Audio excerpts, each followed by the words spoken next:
Assalamualaikum warahmatullahi wabarakatuh.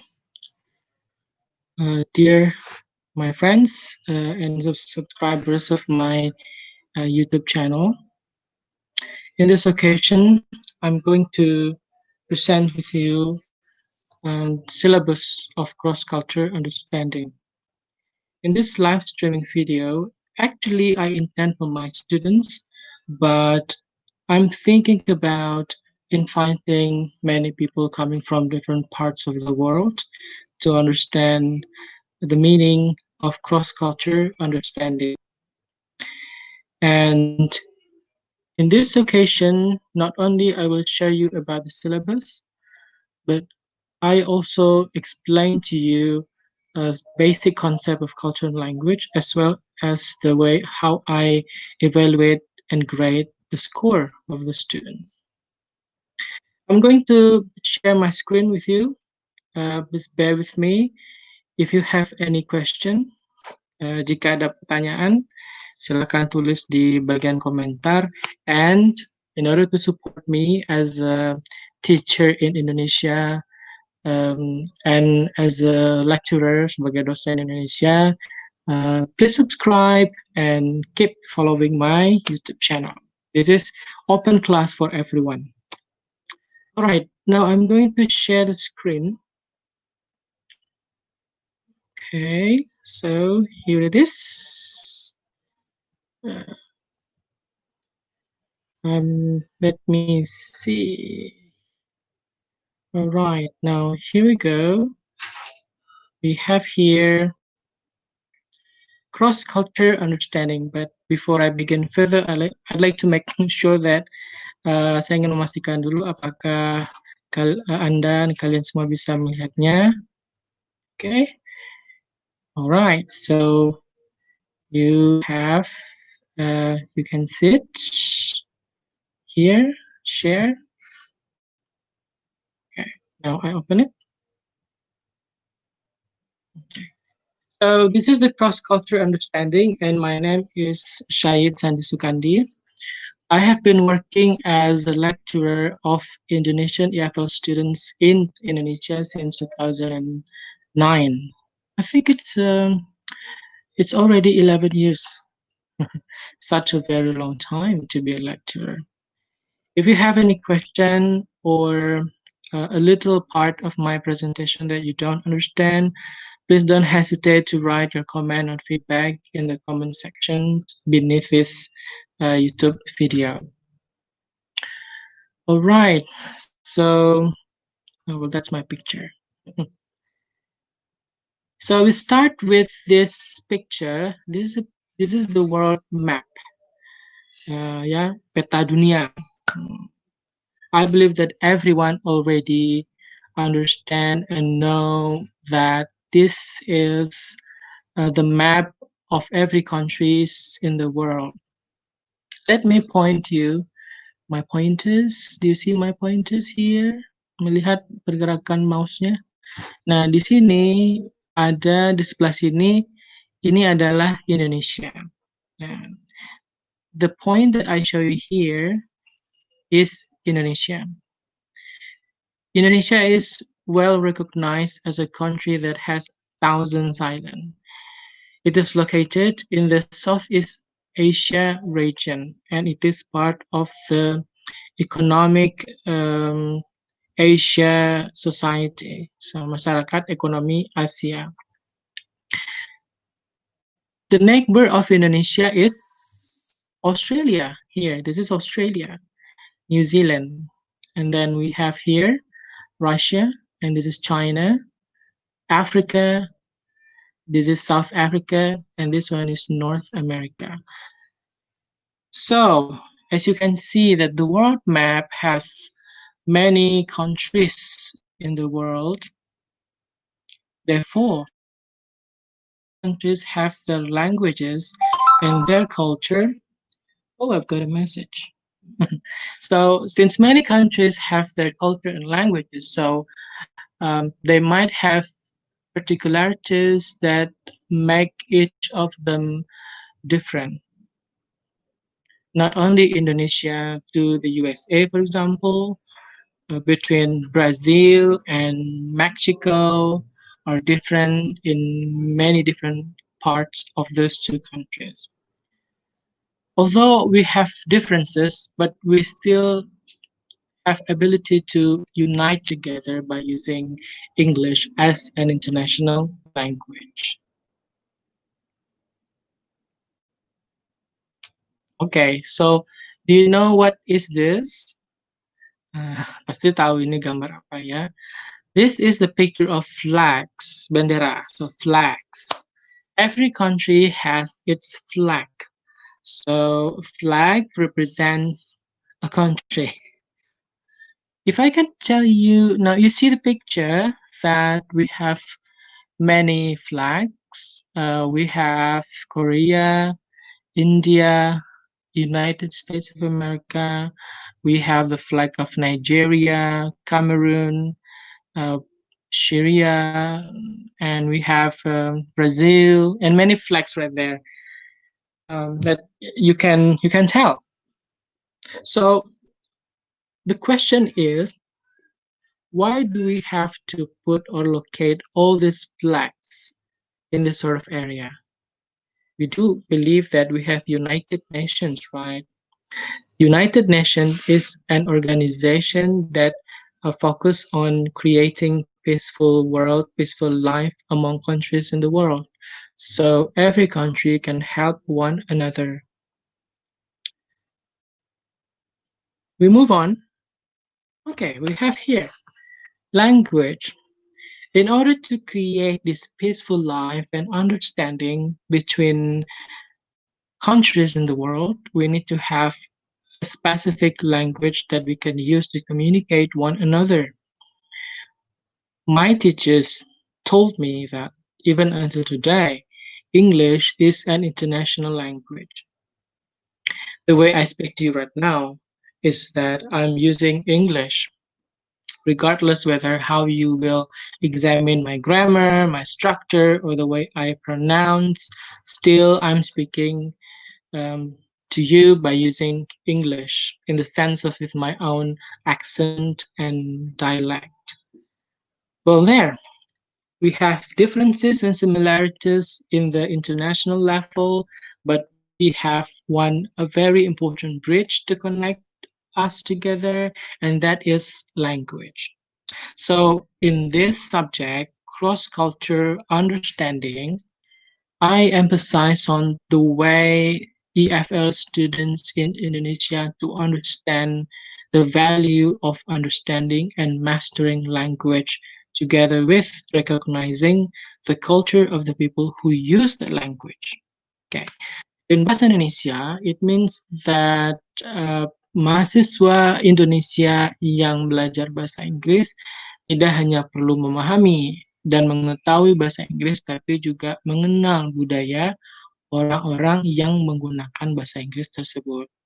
Not only we can understand the language, not only we have good scores in TOEFL or IELTS, but we also need to understand the cultural context of how the language is being used. Now, we come to the next slide. So this is the syllabus of this course, Cross-Culture Understanding. We start, the first one is Introduction. And in the next week, we will talk about concept on culture and language. Third meeting is about English-speaking countries. Fourth meeting is Communication Theory in Cross-Culture Understanding, or the CCU. 5, Cultural Misunderstandings, Body Language, our body.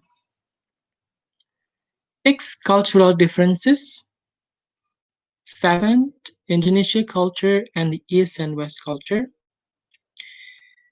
8th meeting, we will have ujian tengah semester. This is known as midterm test. Students will have a test in the middle of the semester in order to measure their understanding or their ability to argue and write essays about previous theories and concepts from meeting 1 until meeting 7. After that, in the 9th to 10th meeting, we will focus on country of the United States of America. I'm going to tell you later on, saya akan jelaskan kenapa kita fokus kepada negara Amerika Serikat. Meeting 11 and meeting 12 will be about United Kingdom. Nah, ini tentang negara Inggris. We will talk about England, Wales, Scotland, Northern Ireland, and what is it with Britain or British Londoners, and we have Great Britain. What is it? So we will talk about that in meeting 11 and meeting 12. Meeting 13 and 14 will be about Australia. Australia is the country of Indonesian neighbor. So for every Indonesian students, they should know and understand about Australia. Good neighbor could create good friend.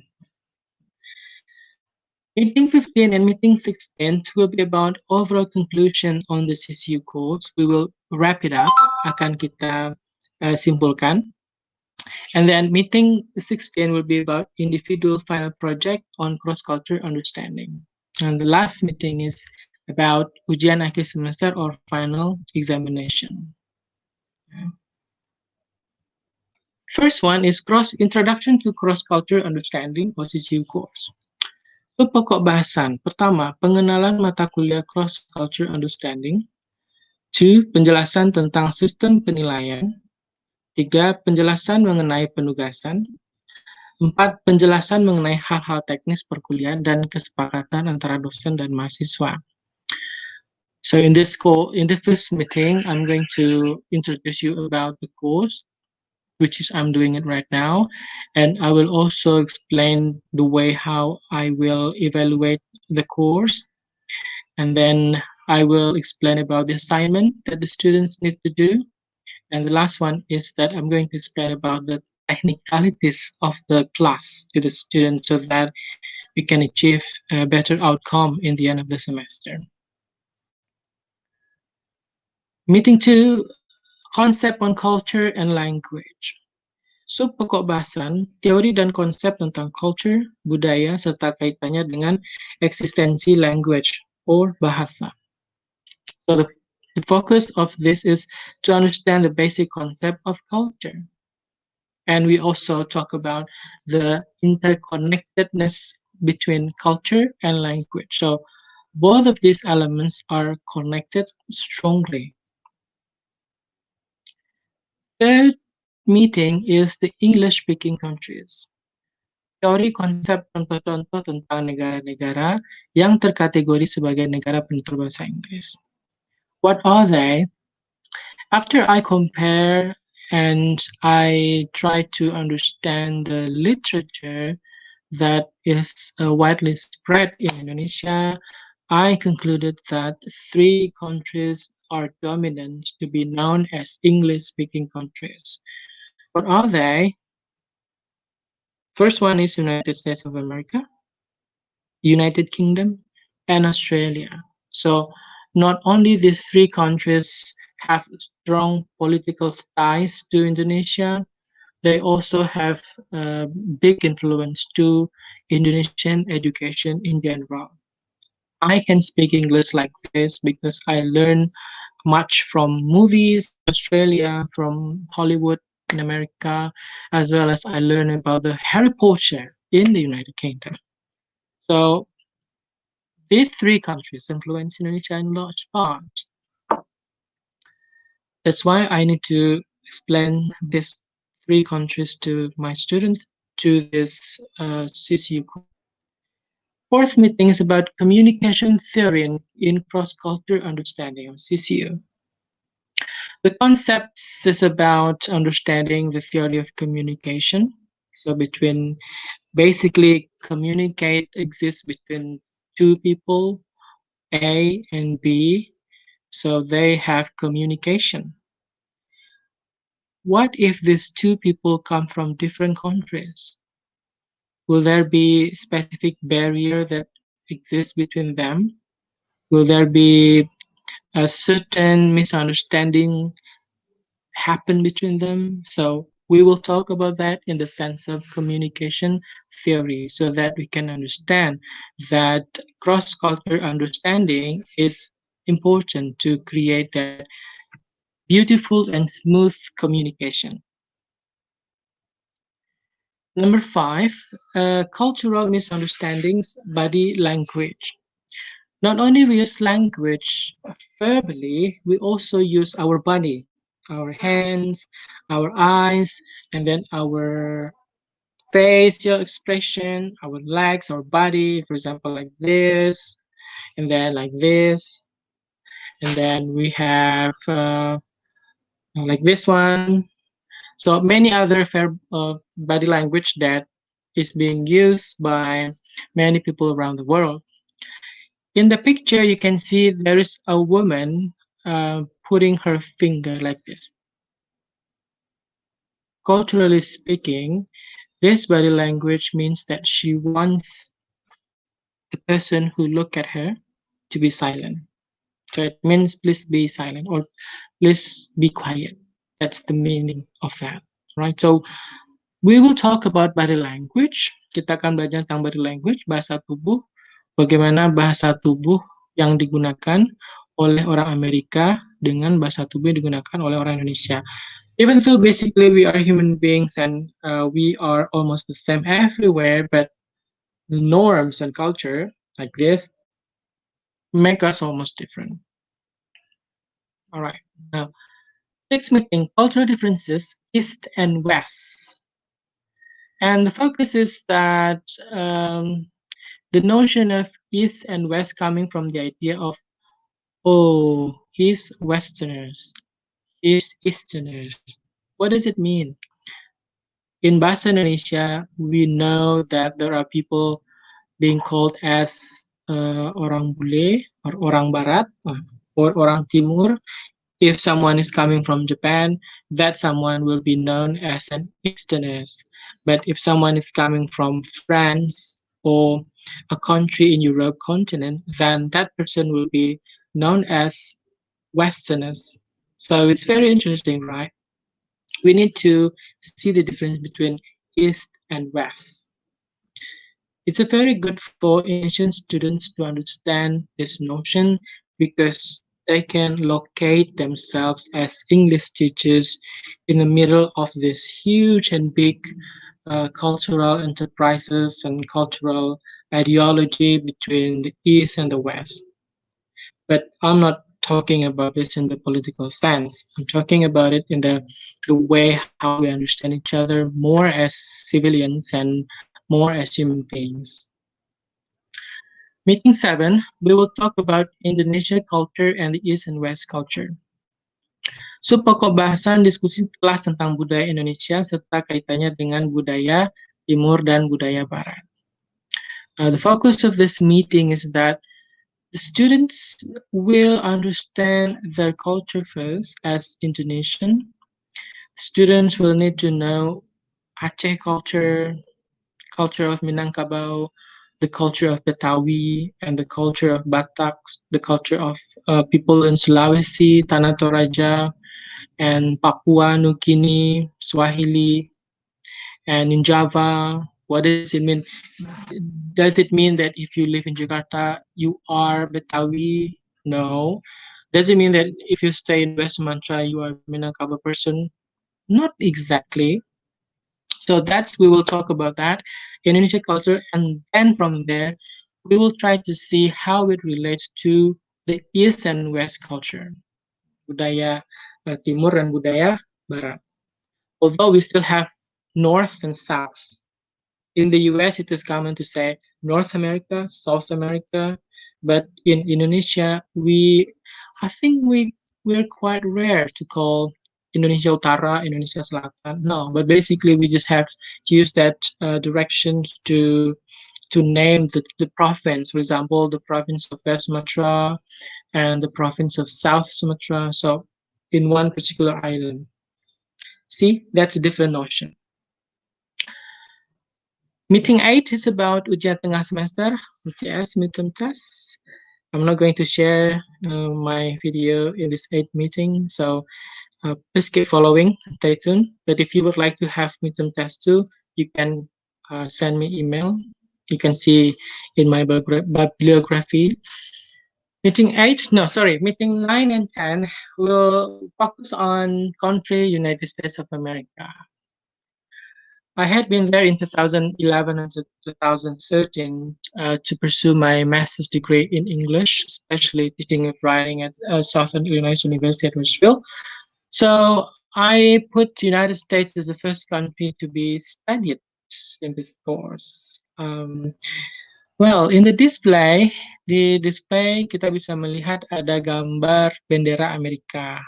And then, so you see as the introduction, you see this is the map of the United States.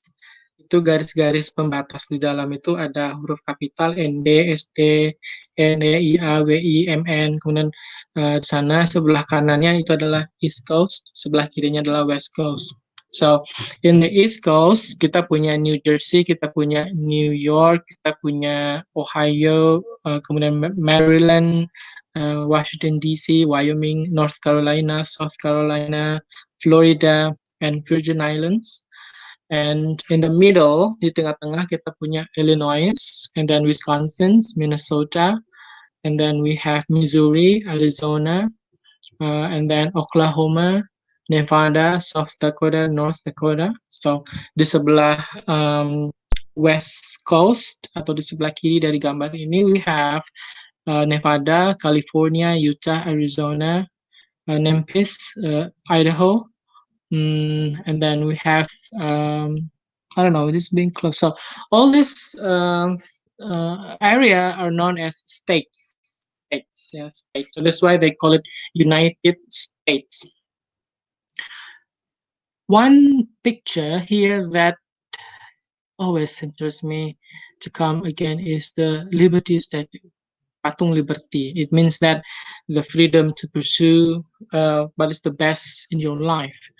And I really like the meaning of this Liberty Statue, even though it is symbolized with a woman. It symbolizes the woman wants to have that kind of freedom. Moving on to the next meeting, 11 and 12, we focus on country about the United Kingdom. We will focus on about the UK, especially Great Britain, and its similarities and differences with Indonesia, as well as how this country is seen from its map and the cultural phenomenon. The current one, I think it's about the issue of the prime minister talking about the COVID-19. But this is very, very interesting. And in this slide, so you see there's a picture of the United Kingdom flag. This is a picture of England flag, red and then white and then blue. So 3 colors in one flag. In this last slide, you see there's a big logo right there. It's a logo of the monarch. Jadi di Inggris itu memiliki sistem monarki ya, kerajaan, ada king and ada queen, dan yang memimpin negara itu disebut prime minister. Oh, I remember, prime minister of the UK that is very interesting for me to understand is known as Margaret Thatcher. She was the first woman to enter the prime minister. In some aspect of her life, she was successful, but in the other sense, well, people have different inclination. Until I watched a movie depicting about her, but that's our perspective about her. So the only one who knows about her is herself. All right, now in this picture, you see there's a picture of a couple. Pangeran Charles dan Putri Lady Diana. Yeah. So they are my favorite couple. I really like the way Lady Diana appear in public. She wears nice clothes and her face seems to be very elegant as a princess. And Prince Charles is elegant and charming, and as a leader, he has a character. So, and in that sense, we will talk about the culture of the United Kingdom. the way they dress, and then why would they have to wear that kind of horse riding kind of thing? Kenapa mereka menggunakan kereta kencana seperti itu? Di Jawa kita juga ada kereta kencana ya. Nah, and here like this one, I'm wearing this hat. So this is also cultural thing of Indonesia. I think it belongs to the culture of Java, Sunda, and Bali, and particularly Java, East West Java. That's the example of culture, including clothes. Meeting 13 and 14 will be focusing on Australia, like I've told you before. In the flag of Australia, we can see that it is created from combination between the stars and the flag of the England. Or you see the stars right there, ada bintang-bintang. So Australia is known as the one of Commonwealth countries. But in bahasa Indonesia we call it Negara Persemakmuran Inggris. So part of that. So they follow Queen of Elizabeth order and understanding. And Australia has its logo with two animals, kangaroo dan burung onta. So it's very good, very nice, and it of course represents a certain meanings and messages about Australia. In the right side of the display, we have koala, very cute animals, and I think I have it before when I not having that koala as an animal, but having a miniature of koala that I received when I attended Australian Educational Fair in Andalas University in 2006, I guess. Anglo-Saxon Fair with my lecturer, which is very nice. So this is about Australia. We will talk about this. So keep continuing this YouTube channel, subscribe, and then follow it. Now, meeting 15, last one is overall conclusion on CCU. So we will wrap it out. Akan kita simpulkan teori konsep antara bahasa dan budaya serta lintas budaya. Jadi kita tidak hanya mengenal budaya kita, tapi kita juga mengenal bahwa di dunia ini banyak budaya-budaya yang lain yang kita tidak tahu, budaya-budaya yang perlu kita pahami lagi agar kita lebih memiliki pemikiran terbuka dan tidak closed-minded. So we have the open-minded thing. Not only Indonesian students have open-mindedness to culture of the Western, but we also hope that students in the Western countries, in Europe, can also learn about Indonesian culture. So it will work both ways. Isn't that beautiful?